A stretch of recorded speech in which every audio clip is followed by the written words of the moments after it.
যদি a two the power x is equal two b, b two the power y is equal two c এবং c two the power z is equal to কত হয়, a হয়, তবে দেখাইতে বলছে যে x y z is equal to কত 1। এই অঙ্কটা ভেরি ভেরি ইম্পর্টেন্ট, কারণ এটা এমসিকিউতেও আসে, কতেও আসে অথবা সংক্ষিপ্ততেও আসে, ঠিক আছে, এবং এটা হায়ার ম্যাথেও কি অঙ্কটা আছে, ঠিক আছে। তাহলে আমাদের উচিত হবে এই অঙ্কটা কি ভালো মতো বুঝার।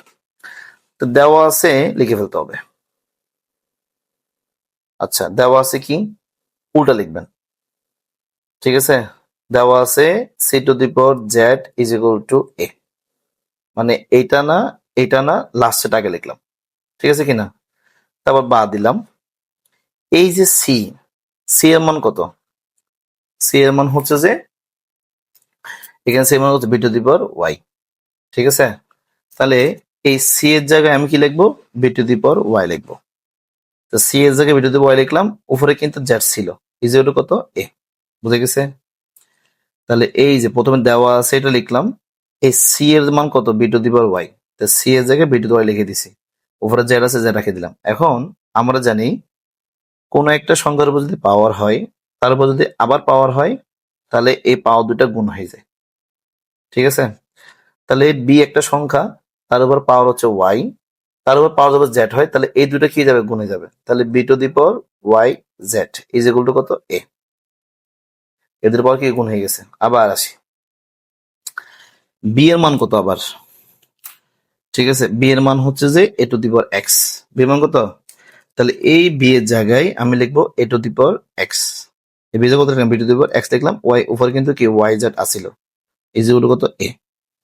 এবার খেয়াল করি, তাহলে এ একটা সংখ্যা আর এক্স হচ্ছে একটা পাওয়ার, এই কোন একটা সংখ্যার পাওয়ার থাকলে তার উপর আবার যে পাওয়ার থাকে, তাহলে কোন সংখ্যার পাওয়ার থাকে সেই সংখ্যা যদি আবার পাওয়ার থাকে, তাহলে এই পাওয়ার দুটো কি গুণ হয়ে যায় না, তাহলে এম আর গুণ হয়ে যাবে। তাহলে এই এক্স এর সাথে ওয়াই জেড কি গুণ হয়ে যাবে, তাহলে এক্স এর সাথে ওয়াই জেড গুণ করলে এক্স ওয়াই জেড হয়, ঠিক আছে।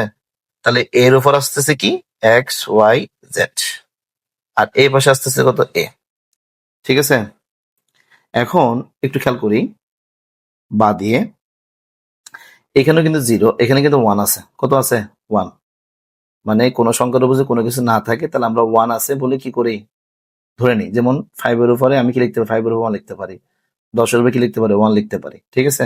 তাহলে এর উপরে 1 আছে। এখন এখানেও দেখেন এ, এখানে কেমন কি এ, এই এ কি যায় বাদ যাবে, তো আমরা কি লিখবো, এই পাওয়ারটা ইজ ইকুয়াল টু এই পাওয়ার, তাহলে X Y Z is equal to কত 1, ঠিক আছে।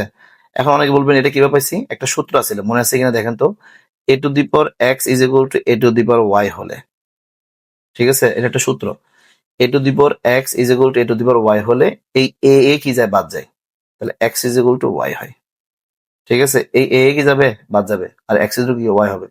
তাহলে A to the power X is equal to A to the power Y, তাহলে এক্স এর মান হচ্ছে এক্স ওয়াই জেড, ওয়াই মান হচ্ছে কত 1, তাহলে এ বাদ যাবে, এই এখানে কিন্তু এ বাদ গেছে, তাহলে কি থাকবে এক্স আর ওয়াই থাকবে, এক্স হচ্ছে এক্স ওয়াই জেড আর ওয়াই হচ্ছে কত 1, ঠিক আছে। এটা কি করতে বলছে আমাকে, দেখাইতে বলছে।